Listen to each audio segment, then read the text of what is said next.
Meditation is a simple art, the art of watching your own mind. Not resisting it, not trying to control or fix it, just being there, a silent, choiceless witness. Let thoughts come. Let them go. Observe them without attachment, without judgment or commentary.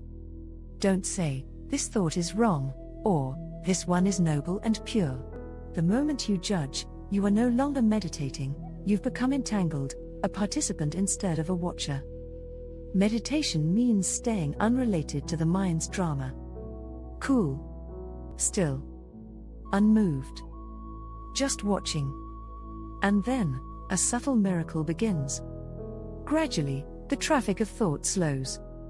The more alert you are, the fewer thoughts pass. The less aware, the more crowded the mind becomes. Awareness is the traffic light of consciousness.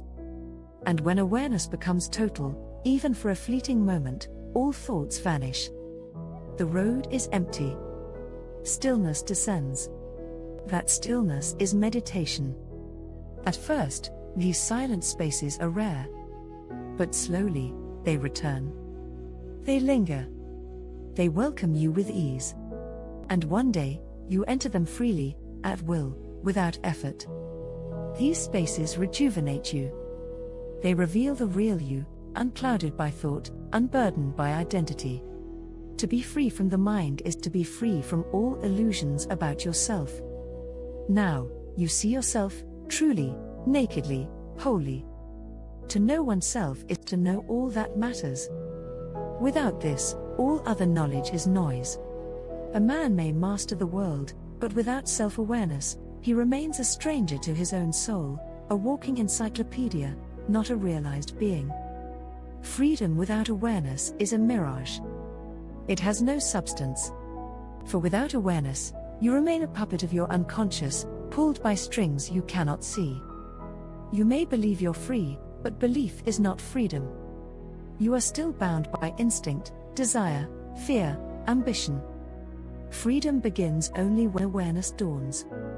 There are two kinds of people: the majority follows tradition, the state, the crowd, the conditioned path. They live safely in conformity. They are not free. And then there are the rebels, artists, poets, wanderers, dropouts. They think they are free, but rebellion is not freedom. They are still ruled by inner chaos, by lust, greed, ego, impulse. Both are enslaved, one by society, the other by self.